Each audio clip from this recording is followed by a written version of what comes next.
So, welcome everyone to another class on seven streams of passive income. And this is another asset class for you to be able to invest in passively. Remember, seven streams of passive income. Now, if you're the type of investor that loves to actively do this type of investment, that's extraordinary. And if you're not, and you just want to passively invest and get the benefits, Trevor is a who that knows how inside of this and is a part of our Seven Streams Investor Club. So, all of this leads into us being able to show you how to create those seven streams of passive income with us as an actual community. So, again, met Trevor back in Florida, had to fly across the country to meet him. And again, he has done extraordinary things and super excited to have you teaching today on doing fix and flips. And what I love about it is like you do it as a family, which is really cool, right? Like that's a super important piece to me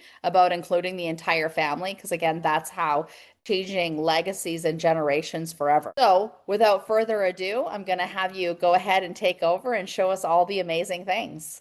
Awesome. Thank you for that, Catherine. Let me go ahead and share my screen with you guys. And we're going to present on some fix and flip numbers today. Okay, let me know when you can see my screen. We can see it and we see the slides down the side. Let me start the slideshow. Is that better? That's perfect. Awesome. All right.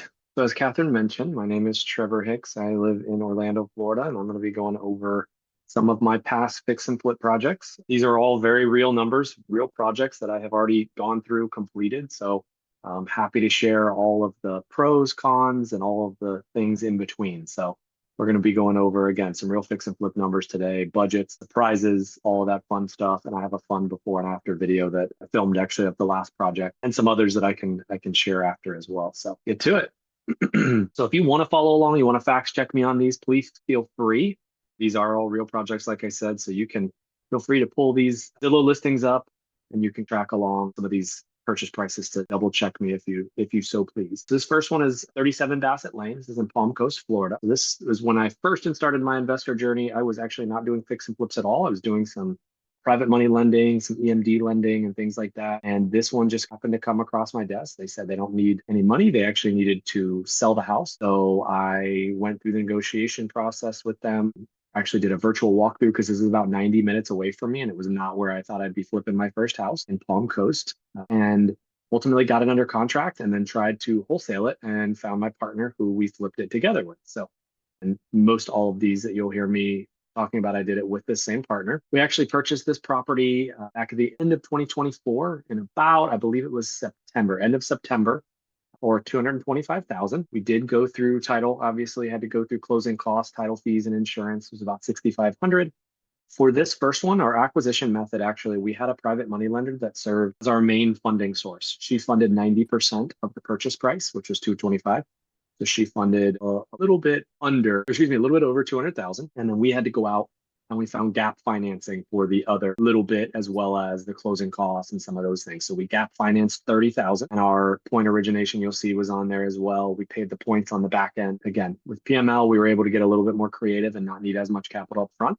And days on the market, of course, it was zero. It was actually found off market. It was not listed at all, which is where I like most of my deals because we don't have to fight with other people making offers or lowballing or anything like that. We just see the property and present the numbers as it were. Hey, this is what I would do. This is my scope of work. Here's what I need to buy it at to make a profit. And I'm very transparent with all my numbers. Like, this is what it is. This is what our goal is to make on this. But obviously, I'm doing 3, 4, 5 months worth of work. I think we can all argue we deserve to make some profit at the end. And we are sometimes that easy solution for a homeowner or an agent who's having trouble selling a listing. They don't want to list it. It's in bad shape. They inherit it. They don't want to fly across the country to deal with it. They don't want to have to clean up after themselves. Maybe they've lived in this house quarters for 30 years and then they passed away. Family doesn't want to step foot. That's where we come in as fix and flippers as a very viable solution. We're willing to do some of the dirty work that others won't. This general one was actually in pretty decent shape. It was a situation where the family had lived in this house for about 15 years and the kids were moving out and the mom and dad were actually getting a divorce. So the mom wanted to sell it, wanted to get out of it, wanted to move on. It needed next to nothing as far as livable. However, we could have fully updated some things. We could have updated and opened up the kitchen. We could have updated the bathrooms, but really, again, they weren't in need of much of anything except for a new cleanup of pretty much everything inside, some trash out. We did end up replacing the AC. We did end up doing full interior and exterior paint just to make it pop and shine a little bit. We ended up replacing the pool pump and doing a deep cleaning there. Some minor electrical updates. And like I mentioned, trash out, and we staged it so it looked a little bit nicer.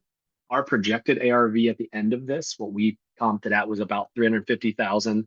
We think we could have gotten to about 375 if we had updated it. But again, when we did the cost comparison for the time and the increased rehab budget, it really wouldn't have made much sense. We wouldn't have made any more. We actually might have made a little bit less. So that was our goal in this one. We were projected to make about $50,000 at the end of it all after paying back private money capital points, our gap financing, all of the title fees twice, and all of the closing costs twice. So a lot of people, when they first look at this, they might say, you bought it for 225, you plan to sell it for 350, and your rehab budget's only 16,000. Walk me through how you're only going to make that much. Obviously, there's holding costs that go into it. Money is not free. We didn't borrow that money for free. We had to pay points on it, of course. We had to pay monthly interest on it.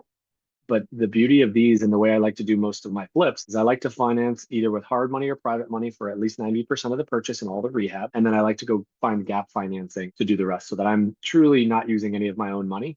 I do use my own credit a lot of times to float some of the rehab budget until we're able to get those reimbursed on draws.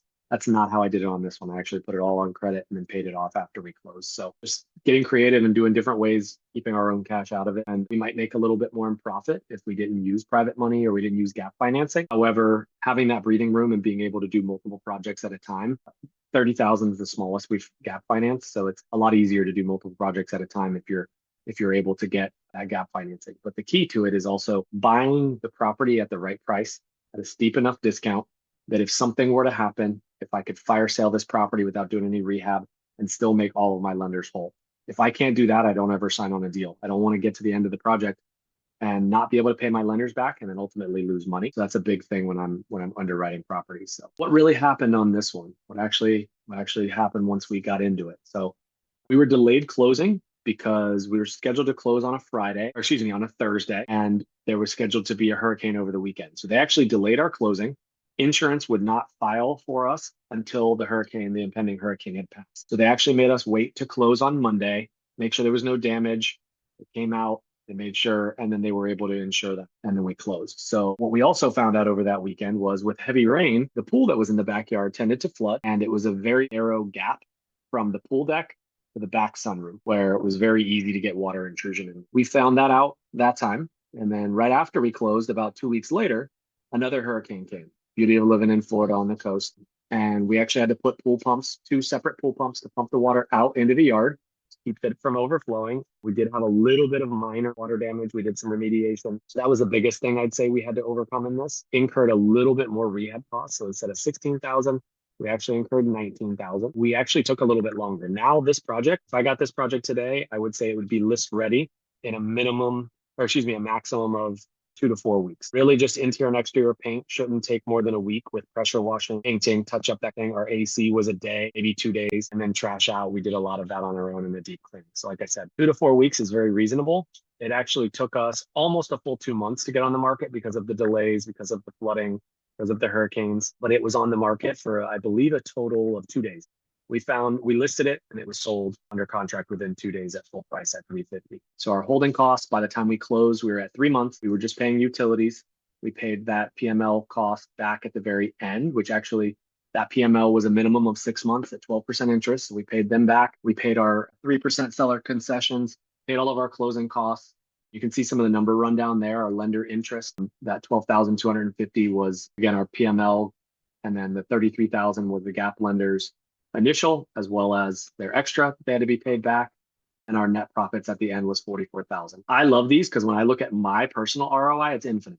I didn't put any money into the deal. Yes, I leveraged some of my credit, but that sat there for a month and then was paid back off. So I really didn't incur anything there. And so total timeline from start to close was about 3 months. Sadly, I do not have a ton of before and after. It's not a huge transformation of this one. This is my first ever property. And my partner up there handled a lot of the things. I handled the financing. I found the deal. Big takeaway for this was budget more than you think, always. We didn't put in any contingency. We thought it was very clean and dry. Even with a small project like this, always put in a contingency window because as soon as you do something, say we opened it up, maybe there was mold in the AC unit that had leaked over into drywall. So then we're doing drywall replacement. We're doing some remediation.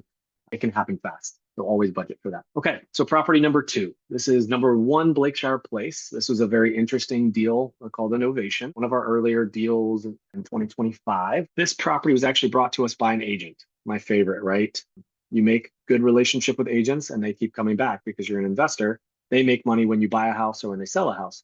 So if I buy from them and I sell with them, they double dip and then I keep coming back. Whereas I'm not a retail buyer, I'm not buying one house every 7, 8, 9, 10 years. So we've made a couple of good relationships with a couple of amazing agents. This one came from an agent that actually was an expired listing. A lady had inherited this house from her aunt who passed away. This woman moved down from South Carolina, Hilton Head, South Carolina, had a brand new house up there. So she wasn't super happy, but she came down here. She wanted to handle the estate. And then she got in there and realized it needed a lot of renovation. Well, she inherited a house. It was fully paid off. So she thought, well, I'm going to dump some money into this. I'm going to renovate it and we'll sell it for more, because she was actually going to sell it and give the proceeds back to the rest of the family, to the aunt's kids, because she had inherited it. So long story, she wanted to renovate it to get more profit out of it so she could give back more to the family. So actually very nice, amazing seller who we built a good rapport with. Well, when our agent brought it to us, I said my cash price would probably be around 210,000. I knew that the renovation budget, we still needed to put 35 to 40 into it. And when I buy it on hard money, I close on it. Remember, I'm going to incur closing costs twice. I'm going to incur seller commissions twice. All of those things, I've got to factor that in. And my holding costs for doing the project, again, the financing costs, all of those things. So my cash offer was, I believe, 205 or 210 was what I told her we could go up to. She wanted 245. I said, okay, I can't give you 245 cash. The only way I can give you 245 was to get creative and do something called an ovation. So she didn't know what that meant. We were still learning at the time. We had never done one before this. However, I'd had a few investors who had told us about it. So we walked through it with an attorney, with a real estate attorney, and basically said we were going to take ownership of the property via power of attorney. We were going to have the ability to come in, renovate the rest of the property, which it still needed a fence around the entire. It was a beautiful, huge corner lot, but it needed some privacy. So we put up a big white vinyl privacy fence. We ended up needing to finish both the full master bathroom remodel, kitchen, tiling, everything. We still needed to put a bathtub in the guest bathroom, and then we needed flooring throughout. So there was still a good amount of work to be done. She had burnt a lot of money on the renovation because she hired a next door neighbor that really wasn't equipped to do some of the work. It took a lot longer. She got screwed over on buying like this $25,000 AC unit, which had like this really cool UV filter, but 3x overpaid for the unit in this house. It wasn't a massive house. So we were the solution. We said, I'll give you 245. However, you're going to give me 90 days to do the renovation and a maximum of 90 days to list it and sell it. So 6 months. If you give us 6 months, you will come in, we'll provide the funding to finish the renovation. And then at the end, we're going to list it with our own realtor. We'll pay the commissions, we'll pay the closing costs. And at the end, you'll walk away with $245,000 net. And she was like, okay, I need to be convinced. So we walked through it again with the real estate attorney, had them draw up the purchase and sale agreement, a novation agreement, and a power of attorney. Walked through it, and we actually went under contract with her with title. So title held onto the contract while we were doing the renovation. And boom, we started renovation. In about 34 days to the day, we were done. We had the fence put in, we had the flooring fixed, we had the master bath, guest bath fixed. We actually ended up updating some electric in the both bathrooms, and we had to end up finishing the front entryway. So we budgeted for $35,000 worth of rehab. Projected ARV was 350, and projected net profit was $40,000. So what actually happened with this? Again, we had some issues. We did have to do more demo to that front tile entryway to more modernly update it and make the flooring fit flush. So we ended up doing some manual labor with that to try and keep the costs down. We had to do some more electrical upgrades, which we did not know about when we first got into it. And then again, hit seller objections with the novation, selling her on it. But in the end, everybody won. We leveraged our own labor, like I mentioned, and we also went through a lawyer to give the seller a little bit more peace of mind. That was a huge win. And it was something we got to explore with, right? Something I've never gone through before. But again, getting the right who's that know how, we figured it out and we're able to do this really well. So total acquisition at the end, we paid 245. Remember, there were no financing costs for this, although we did borrow rehab costs. I actually borrowed $40,000 for this to have for holding costs, to have for the rehab costs. And then at the end of it all, we sold it for 350. We had it listed on the market, I believe, for about a week and a half. This one went pretty quickly as well, about 4 months from start to close. By the time we were able to start the discussion, start the rehab, took about a month. We listed it, we sold it. So there was some extra holding in there as well, just again, for the seller objection and going there, I factored that into the 4 months from start to close. Our net profit at the end was 33,500. But again, We didn't put in any of our own money into this again, so infinite return on this one. So big takeaway for this: get creative with your acquisition when the seller wants a higher price and a smaller amount of renovation needed. Just get a little creative. So last and final property, and we'll give you some before and afters. This is my favorite as far as before and afters because we did a major overhaul of this one. We recently just sold this, so you can look this up as well. 1634 Wind Willow Road in Orlando. It's right down the street from me. This one came from a lead actually from a next door neighbor who knew what I did because I talk about what I do as far as buying houses, renovating houses. And she knew the homeowner was getting ready to sell. Got us in contact with the homeowner. I just placed an agreement with an agent, which at this point I was like, oh man, I wanted to go direct to seller. But since then, this agent has actually brought us another house. So again, another perfect condition where I have good relationship with the agent. They think of us when they want to sell a house. They come to us and we negotiate. So originally, he told us that the seller wanted around 400,000. It's a good neighborhood. I knew that this house would go for a minimum of 550, even closer up to 600, depending on how well we did some of the finishes and what we did. So I was like, okay, we're not too far out of the ballpark. Said, can we meet you over there? Can we walk through it? We did a walkthrough with my partner. We walked him through everything that we would do. It's an older house. I believe it was a 1982 house, 1981 house. And it was pretty much all original windows, original flooring, original drop ceiling, kitchen, very closed off, very separated, segregated. The master bath was old. It looked like they had tried to remodel it, and there was actually still spacers in the tile. The bathroom actually had a slider in it that opened. As soon as you walked out of the shower, the slider opened to the backyard. So as soon as you step out of the shower, nice and naked, you're staring at the next door neighbors behind you. So we knew we had to do something with that. We were going to block that wall in. So it was a very large renovation budget. And I would say you'll see in a minute that we actually still undershot it. So I did the scope of work on this one and I missed big time on a couple of things. And that was the AC as well as the windows for my rehab budgets there. So you can see a little bit there, our scope of work, full gut, remove the flooring, knock out interior load bearing walls, full renovation of the kitchen, remove the drop ceiling. We ended up having to do some electrical work in there, all new windows, full master and guest bathroom renovation, new tiling, toilets, vanities, significant backyard landscaping. I say significant, we had a large oak tree that actually hid a kids play set, swing set, and a trampoline, all that were hiding from us when we closed. We didn't even know any of that was back behind this tree because the tree had grown over so much it was touching the ground, and it was raining when we walked it, so we didn't go much out into the backyard. Now, other than to see it was massive. But once we cleaned the tree up and we got all that out of there, we actually opened up about another half of the yard that really you couldn't even tell was there before. So that was another big expense. So I originally made an offer at 340,000 and he was very shocked that it was significantly under what they were hoping for at 400. I walked them through why. I also got the selling agent on my side. I said, your guy's going to pay you, I'll pay you, and I'll pay you more than what he was going to pay you, which he was only going to pay him 1.5%. I offered him 2%, and then I also offered to have him relisted. So immediately I got some oomph with the agent, knowing that he was now going to be able to make commission on both sides. And he was really interested to see the renovation process. And ultimately we built a really good relationship. So bought that one off market. As I mentioned before, we like to buy with hard money. So for this, it was hard money funded 90% of that 345, 700, and then they funded 100% of the rehab, but they hold that rehab budget back until you actually do the rehab. You've shown them via photos that you've done the work and then they reimburse you for it. So you're increasing the value of the property, they'll loan you a little bit more. And then we filled that gap with a gap lender. We borrowed $70,000 from a gap lender, and then we paid 2 points also on the projected ARV. We were conservative at 560. We were projected to make about $57,000 at the end of this project. So what actually happened? So I'm going to play you the before and after. This is a drone shot of what it looked like before.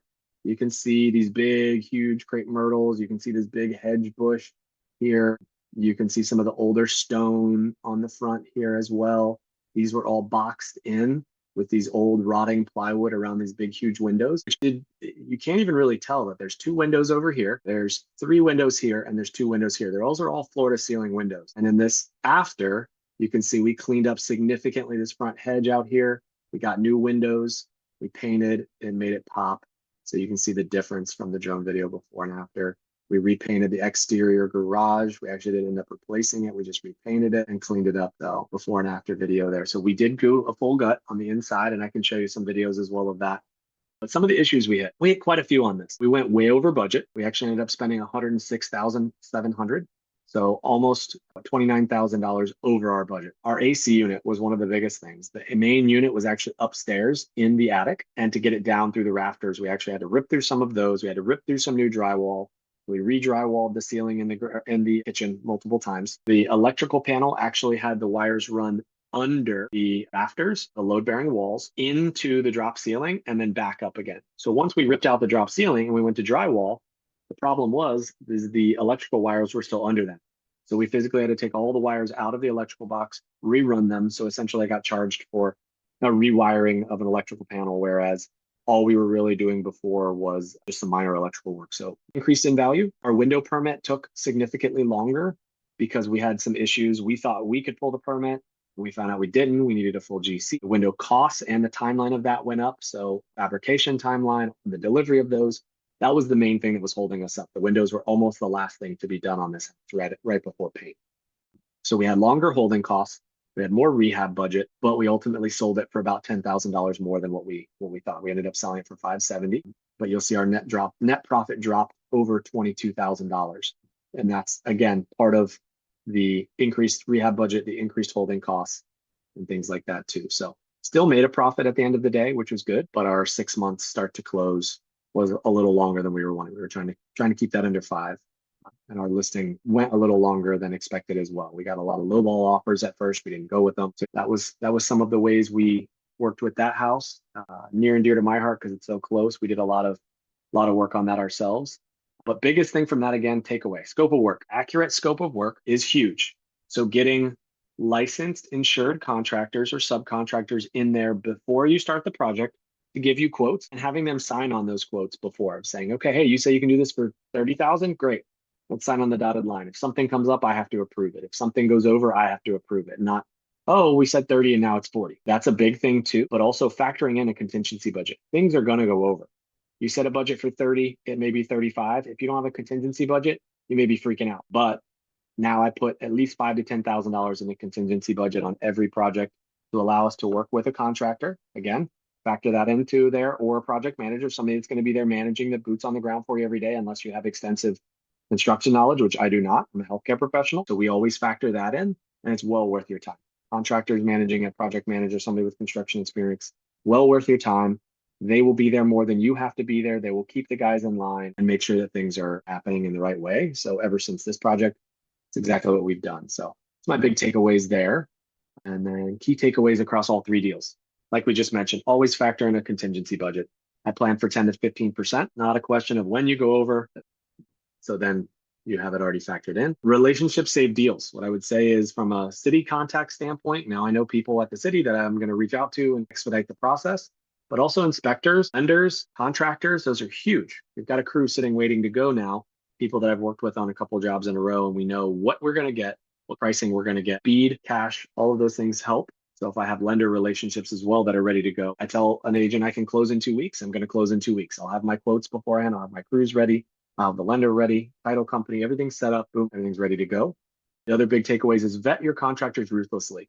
Another big one we talked about and Catherine mentioned before is licensed, insured, and bonded contractors. So that if and when things happen, that you're not just getting hung out to dry, that if they make a mistake, they're licensed and insured, they can come back and fix it. Check their references, check some of their recent work, require lien waivers, never pay for stuff that's not done. That's a big one I learned too. Don't pay for it until it's done. Pay for the labor after. And then ultimately underwrite conservatively is another big one. Your biggest rehab is not going to be your biggest ROI on your projects.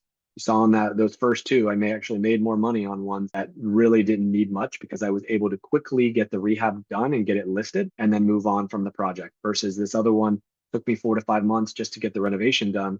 If the market drastically drops in that time and you didn't underwrite conservatively, you could be left holding the bag at the end of it. So definitely something to consider. Thank you guys. Any questions on any of these? No, I don't have any questions, but I just think I think you just really talked about some things we need to think about as you're doing it. And sometimes when you're seeing things like flips, and you think about HGTV and you're like, this is going to be this glorious experience. And it can be good. It's just some things you have to, like you said, like not paying before they finish the work and all of that. But I also think what you also encouraged is people also think, oh, you have to have all this money to do flips. And it just feels like every single, like the ones you did, it was just very creative how you did it so that anyone can step into this. I've done one with my own money and a hard money lender, and that was actually our least profitable deal of all. Wow. So I do, and when I'm using other people's money, I'm even more careful than when I'm using my Of own. course. So I Exactly. want to make sure I've looked at it, my partner's looked at it, 3 other people have looked at it, our hard money signed off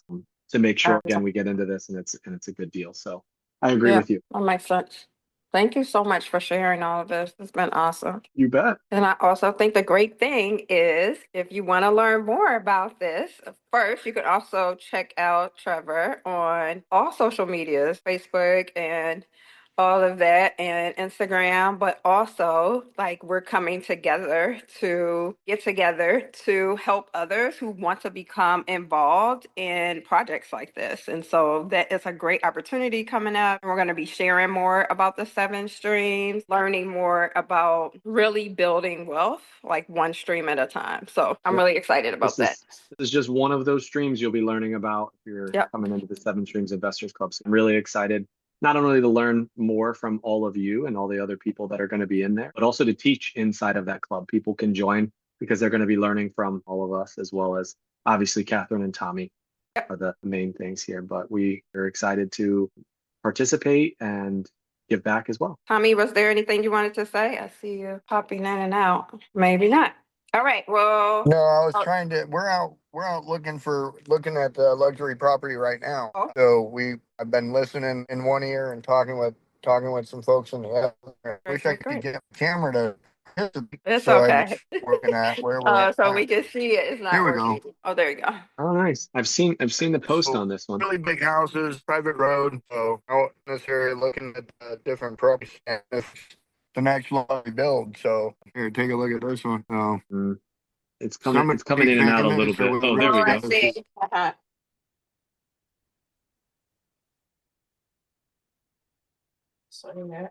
I'm Catherine's best friend. You're breaking up in and out, Tommy. We can't hear you very well. I think we see a house, but it's like behind a cactus and oh there. But I think we're losing them. They're coming in and out. Thank you guys for letting us see a little bit of those beautiful houses in Arizona. And just thank you, Trevor, for sharing with us. Lord, it was great for you to be here. You taught us a lot about Airbnbs and all of that. So thank you for joining us, and thank you everyone for joining us. And if you're interested in learning more, we'll be putting out more information so you can sign up for just an overview session of all that we're creating. So thank you so much for joining us. Thank you. All right. Go to my7streams.org to learn how you can join the club.